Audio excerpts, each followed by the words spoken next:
what ends up happening is for me, the mind had to become the strongest organ in my body. You know, everything else was damaged. It was now about what can I maximize that's not compromised. So psychologically, that had to become my weapon, and my tool to really address it. And I think a lot of that became around not letting. Hello, David. Good evening. How are you doing? Good evening, Yair. I'm doing well. How are you doing? I'm doing great. I appreciate your time joining the show. Thank you very much. I know you probably after a long day at Pleasure. work, so thank you. Appreciate that.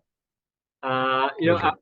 I want to dive right into your story because what you went through and the challenges you had to overcome can help any person in life. You know, each person has their story, but the method, the ideas, the principles can be taken to any person's life in any stage of life. So let's go back a few years. You go into a restaurant, if I understand correctly. Of course, you'll share more in a second, but you forgot your wallet, right? And then you go back inside.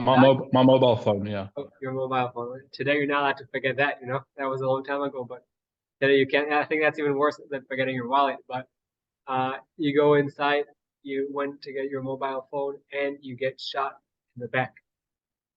You'll share Yeah. another little story, but then also the doctors told you news that any other person that would hear them might just give up, and not only give up, maybe his condition will get much worse because not only physically that they're not doing well, also spiritually, mentally, and that's a way just to go down. So if you could share more of your story, what are the tools that you used in order to overcome your challenges? I would love to hear that.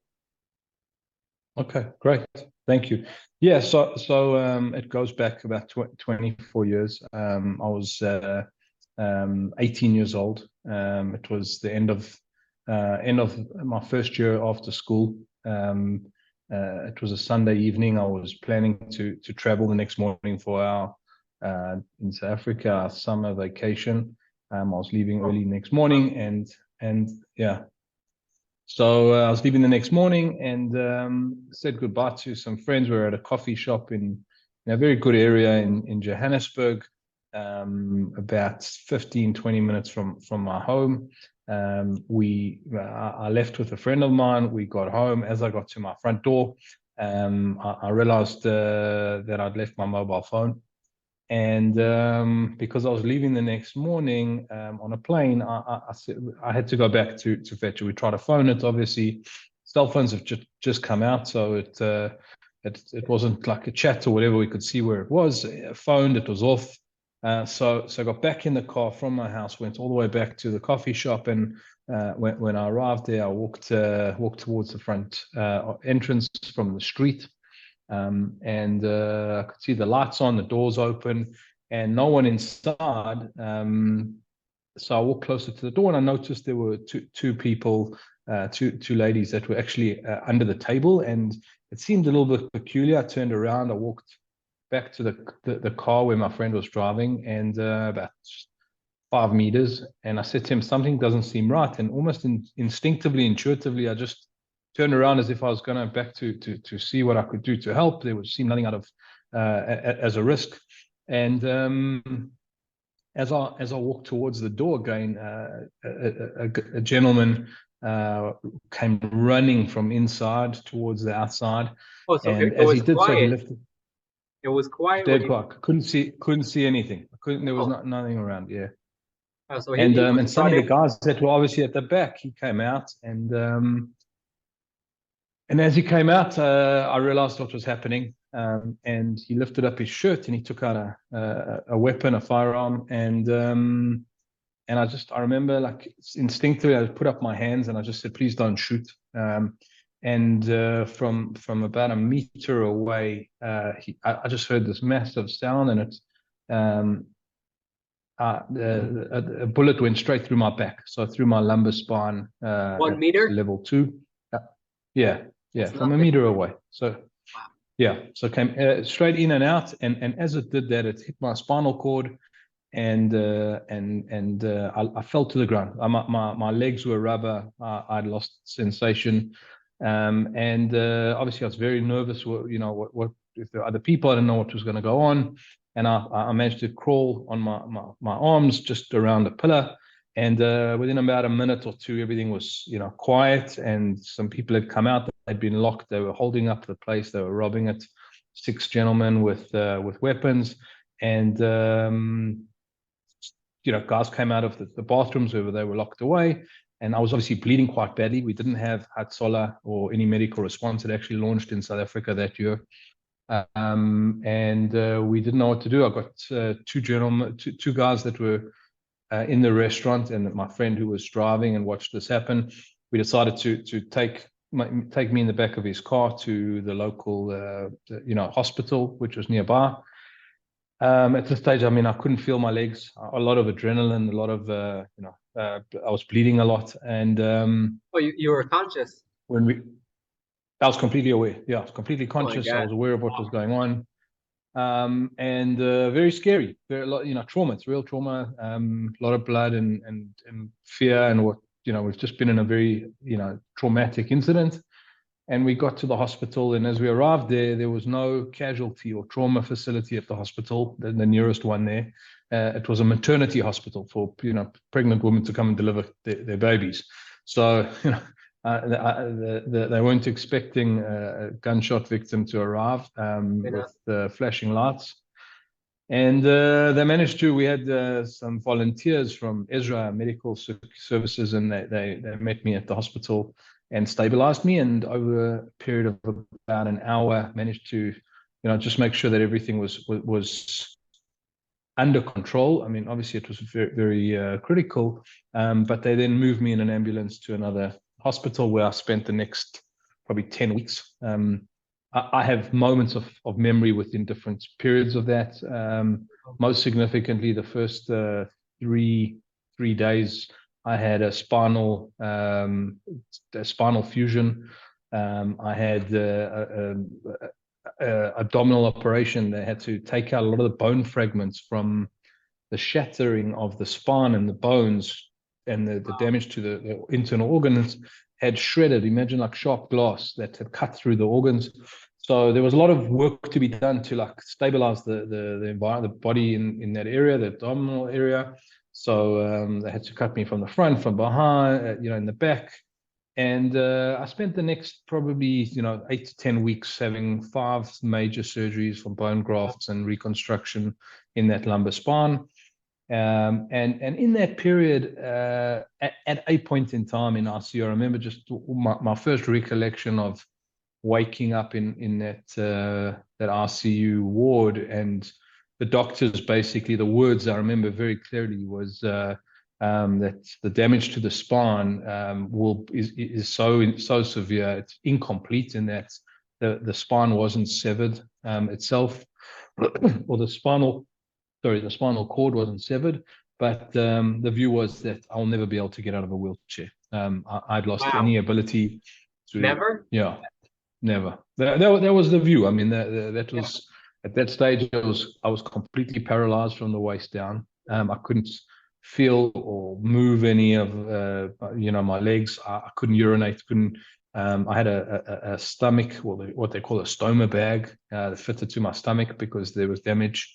They didn't think that my stomach would work. So yeah, I mean, that was, and I was quite drugged out and completely, in and out of consciousness, and now having to process this idea of being 18 years old. The world is like only opening up for me, and deciding, I was at the time I was studying in IT. I was meant to start a degree in finance the next month. I was going away, and everything was just fantastic in my life. And suddenly, in 1 second, everything had changed. And I think part of that initial journey was having to, one, recover from just the physical impact of the wounds and the damage and the pain, and that, and then the psychological. I won't even say the trauma. It wasn't about the trauma so much for me, but the psychological understanding or comprehension of and processing of what now my life was going to look like, because it certainly wasn't like it was before. If I was going, traveling or studying or playing sport, I played competitive sport at that stage. It was a big part of my life. And now it was completely just on hold, and unlikely to ever restore. So I think there was a lot around just that physical recovery and emotional and psychological understanding of like, now what? So yeah, I mean, I spent 10 weeks there in the hospital, and at the end of that period, came home, had to then check into a physical rehabilitation center where I was meant to spend another 6 weeks, with occupational therapists and physios, all really about getting independent, somewhat independent, a life in a wheelchair. Can you get it, into a bath? Can you, get it, transfer into a vehicle, in and out of a wheelchair? Can you, almost get dressed, but at a very elementary level. It wasn't trying to be independent. I mean, and I was a physically, You weren't expecting that from you. The doctor said that you're going to stay in the wheelchair. Yeah, I mean, they were talking about modifying my vehicle. I just got my driver's license in South Africa at 18. I'd only had a driver's license for 6 or 7 months. It was an amazing, yeah, exposure now to like modifying a vehicle to drive with my hands, modifying my house to be accessible on a ramp, and how to get into the bathroom, and how to deal with all of these things. I mean, things I never even thought of, and then the physical aspects as well. If you're not using a catheter to urinate every 4 hours, and having someone help wash you and dress you and feed you, and just being mobile. And that's not what you're meant to be doing at 18 or 19 years old. You're meant to be just having the time of your life. Wow, that's so crazy. And like you were in a stage, you also said you were playing competitive sport. You were right before vacation, right before going into your studies of finance. I think this is like in any time in life to go through something like this, it's terrible. Okay, I'm not taking it away, but this is like the stage in life that like you're the most thriving, and then all of a sudden, like getting shot, you're back in so close, and having now to deal. Like I'm trying to think, I'm thinking out loud, and you told me, I wonder if you have an answer for this. Which one was worse, like the mental part of, or the psychological part of now understanding? Wow, like I was on my way, starting going up, and I have all this amazing future. All of a sudden, it cuts out because the doctor says, "Listen, you're probably going to stay in the wheelchair." Or the physical part. Which one of them was tougher? So I think once I got out of the hospital in that medical phase of the physical, when you're lying flat on your back for 10 weeks because of the damage to the spine, I couldn't even have a pillow. They had to turn me every 2 hours to avoid the bed sore. So you don't even get the time really to process. I think the physical and psychological merge in the challenge, when you get back into life, because they're so tightly coupled. The inability to move, to pick up take a cup of coffee from the kitchen to the bedroom, or just even move around or pick something up if you can't reach it, or want to reach something that you're stuck in a chair. It becomes so tightly coupled to that psychological, so that they become one in the same. And what ends up happening is for me, the mind had to become the strongest organ in my body. Everything else was damaged. It was now about what can I maximize that's not compromised. So psychologically, that had to become my weapon, and my tool to really address it. And I think a lot of that became around not letting the mind wander into various places. One of them being the questioning of, why me? What if I went later? What if I didn't lose my phone? What if I didn't, if I didn't go back? If I didn't do this? So there's this questioning, asking questions around this, things you'll never get answers to, and that's a very dangerous path or rabbit hole to go down. The other is the thinking around what you can't do, or what I couldn't do. I can't run. I can't get down 2 steps. I can't play sports. I can't this. Will I ever, get married, kids, this, travel, go skiing in the mountains, ride a bike. I loved riding a bicycle. So that became another, area where I just couldn't let the mind go to that space. And I think that's where it was less around this like positive mind that, people talk about this. Wow, what an inspiring, positive. He's just so solid. It was more around not letting negative in rather than being overly positive and deluded, completely, thinking that everything was going to be perfect. I think my starting point was around just not letting myself get into a dark space. And from there started to build up again, like, what can I do? What is it that, what's reasonable to be achieved in a certain period of time? And I set for myself, a process of 5 years that I wanted to work towards being on my feet again. It was like this. I was adamant. I was, the upside to being 18 and being able to do it is you've got your whole life to fight for. I think there's a lot of people, and I met over many years, a lot of people that have encountered, especially spinal cord injuries. That's really what I've been drawn to helping people with or learning from. And I think in many respects, the older they are, the less they've got that physical fight in them and that need to really, fight to recover. For me, I had no choice. In my mind, it was like I had a life to still build. Yes, it would be very different, but it certainly was not something I was able to give up on.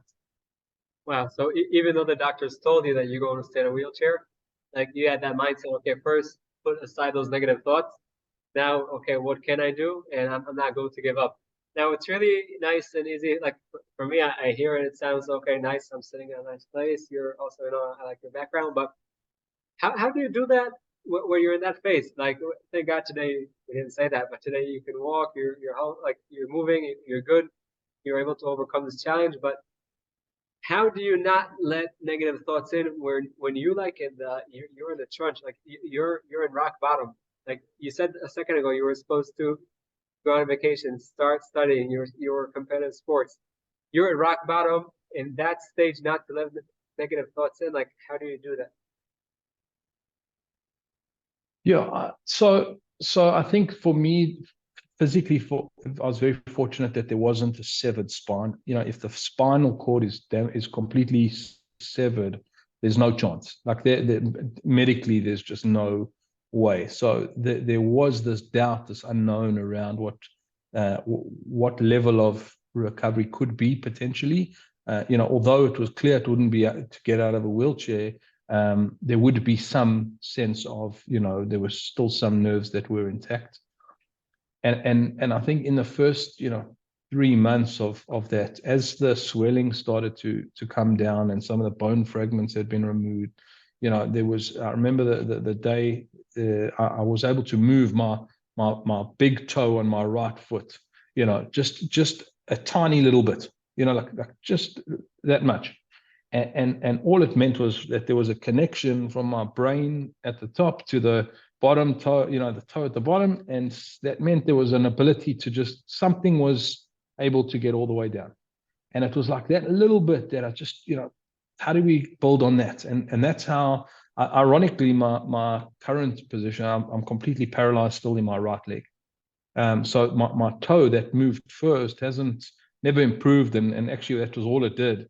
But my left leg managed to recover quite significantly, and other areas of the body, my bladder and stomach, etc. So I was able to actually just build from the concept of saying there was tiny little, opportunity that was enough to just, start to build on. And I That gave think you the hope. that's what well, it wasn't even hope. It was like, in my mind, it was certainty. Ironically, it's not about hope. You can't. For me, I wasn't able to hope that I'd get better. I was certain that there was enough physical. There was a logical way for the brain to connect through the spine somehow. What can we now do with it? And what would that look like? How far it would get, I didn't know, but there was certainly enough to know Wow. there was a chance. Wow. That's crazy.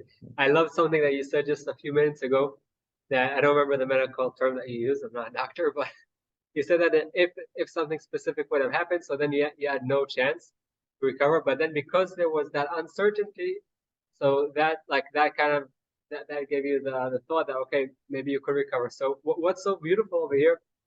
You took uncertainty and you took uncertainty as something to give you hope. Like many times uncertainty in life, it helps. It doesn't help. Actually, it does the opposite. You know, and, people get uncertain, and then like they lose faith in themselves, and it starts going like in a down spiral. And you actually took the uncertainty and you made it into your base and into your, you know, into the foundation that from there you're going up. And I love that.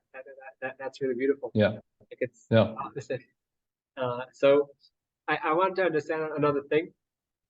Let's say, okay, now you start your recovery. Were there times, even though you said that it wasn't hope, you were certain, okay? Which is also, it's amazing. But I also think it tells us something about sometimes in life, don't hope, like be certain this is what you're going to do and be committed 100%. But with all that said, were there times along the way that you say, you know what, I had enough, I did whatever I can, I just had enough, like any giving up? No, so there's a difference between the level of intensity in recovery and rehabilitation and giving up in terms of the journey. So I think the distinction is it's unsustainable to work at that level of initial rehabilitation intensity. You know, several hours a day. I'd go to a gym, and if you're familiar, you go to a gym, you see this white bodybuilder who can lift whatever, I don't know, 100 pounds or whatever the weight is, and you see him sweating and completely fatigued. You know, I'd look like that, and all I was doing was trying to do 3 sit-ups or lift 5 kilogram weights. So the level of intensity in a rehabilitation at that stage was very taxing and demanding. And I think from that sense, over a period of probably 6 months, the rate of recovery and improvement had certainly stagnated a lot. And I wasn't able to continue at that level of, you know, rehabilitation, physio, you know, I had to almost get back into a way of life. But that may have settled or plateaued somewhat, but never the sense of like I'm giving up on the fight or the life I want to build. And I think that's the distinction. There certainly are tougher days, but I think if anything, for me, it was just this absolute unwillingness to let negative thoughts or negative people, for that matter, into my head or into my space. So I was continuously only surrounded by people that you know, saw things positively, were driving to a certain outcome, you know, they were driven in their own purpose in life. But negative people, I wouldn't be around. And even today, I struggle to, you know, either I'm helping them if there's a chance, but I'm avoiding that negativity. You know, words like I can't, words like you know, I worked and we say, well, I'll try. You don't try, we just do it. You know, like we have to. There's a mindset. The brain becomes almost wired to just, you know, we'll push through. You know, and I'll share a story that I'd never been overseas at the time, and about a year after that, I was involved with the Beitar movement in South Africa, and we went for a tour to Israel. And I'll share it with you in Jerusalem, so you'll appreciate it. So I'm in a wheelchair. I've got 7 of my friends, and we go on this. We do the tunnel tours, but you know, it's not for wheelchairs. You know, but the guys say, no, listen, we go, we will figure it out, and we start going. It's, I don't know, 10, 11 o'clock at night. It's August, September. It's so hot. We're sweating like crazy, and as we're going along the tunnel tours, the tunnel narrows, you know, the whole way through. Now the wheelchair's stuck. We're halfway between where we started and where we were going, and now we can't turn around and we can't, you know, go forward. So we fold up the wheelchair, and I've got a friend of mine from holding me from behind. I'm on the chair, and I've got my legs in front of me, and we push through this folded up wheelchair all the way through till the end of the tunnel, and we just figured it out. The problem was we got to the other side. I think it was the Arab Quarter, and they're not used to having wheelchairs come through. So we've got these, I don't know, 6, 8 army soldiers, military soldiers, and they see us now coming through in a wheelchair. They're like, but you can't come through this gate. It's a turnstile, you know. So we have to disassemble the wheelchair to move the pieces through the thing. And I remember I had to hold on to the turnstile while they moved me through and Wow. reassembled the wheelchair on the other side. But that was my social circle. The guys would like figure it out. If we were doing the tunnel tour, we were doing it, And I went to that was very much I was very fortunate at that stage in my life. The positive side is I had, when you're 18, you think everything's possible, and no one can tell you no. So my friends were very supportive of that type of behavior. And I think, your Aunt Esty will certainly know we'd go to their house and, I'd go there in a wheelchair on a Shabbos or whatever. And that was, we'd socialize or do whatever the same as anyone else. So it became, I was in a wheelchair, but living a very, very full life. Wow. You gave me here so many great, tips and ideas. What like you also said, like I think what the main one is the mindset, but not only the mindset, also having the right circle of people around you and not letting the negative thoughts in, and to be certain. Like there are many things that if someone's watching this now, whoever's watching, go back and I think each person could take to his life to anything in life. We can always focus on what's not working and let all the negative thoughts in. And by the way, we're human beings, so they will come. If someone thinks they won't, they will. That's what I believe in. You could disagree with me, but Yeah. but the fact that anything in life, just negative thoughts come in, let them go through, continue, have the right people around you. Because if you have the right people around you, so know that the people that support you, you support them, and having that mindset that that's what you're going to do. And I think something really beautiful that also you said, you were talking about the toe that was moving. And I think many times in life we take so many things for granted. And like when a toe is moving, all of a sudden you could move, all of a sudden you could do these small things that now I'll walk to wherever, I'll say, okay, it's fine. But the most amazing things in life are the ones we take for granted. And I think especially, in hard times, realizing that, even if the toe is not moving now, so I'm not taking the hardship away at all. But I'm saying, so we have those right people, or we're hanging on actually to the uncertainty is something that actually push us back up. So always to find after accepting the situation, always then, then to move forward and to see what we do have and to get from that, power in order to move on. So amazing tools, amazing tips, for any challenge in life, for any time in life that, we get tapped by the shoulder and we're not always ready for that. Usually we're not. So I really appreciate you sharing all those tools. Is there any other specific idea, tool, tip that you want to share? No, I don't think anything specific. I just, for me, it's recognizing that most important is not focusing on what you can't do. I think we get caught up on, especially when you look around. For me, there was a trillion things I couldn't do, but I could only focus on the things that I could do, and make sure that if I could do them, I would keep doing them and doing them well and doing them better. And that built up a mindset of accomplishment. So I think, just we're living through some tough times. We just need to realize that focus on what is in our ability to do, and just stay positive. Don't let the negative stuff derail you. Wow, David, only that alone, like all your stories amazing and all the tools you shared are amazing, but only that alone is like, wow, because like you said many times in life, we focus on what we can do, and then from there we're on the way down. So focusing on what we could do and having those positive thoughts. Yeah. Only practicing that, I really believe can change people's life. So I really appreciate your time today, sharing your story, which is really empowering. The tools that people can take over there for any situation, for anything. By the way, I'll share this with you. So in the dating world, so many times when you go out with a girl, so it's always like, why this doesn't work, why that doesn't work, and I'm in this world already for like 14 years. So someone lately told me something similar to what you just now said. He said, try focusing on what is working, what is good in the relationship, what qualities you do like. And that's exactly what you said. It could be in a relationship, could be in business, could be if you're having any challenging thing in life. Like, what could you do? What is in your control that you could do? So that tool is beautiful. I love it. And I really appreciate your time. Thank you very much. Pleasure. Thank you. Thank you for the opportunity. Our pleasure. Thank you very much. Have a great evening there. You too. Be well. Bye-bye. Hi, I hope you enjoyed the video and you got some tools to overcome your challenges and light your path. For us to help other people, please press that thumbs up and subscribe to the channel. And don't forget that the most amazing things in life the one you take for granted.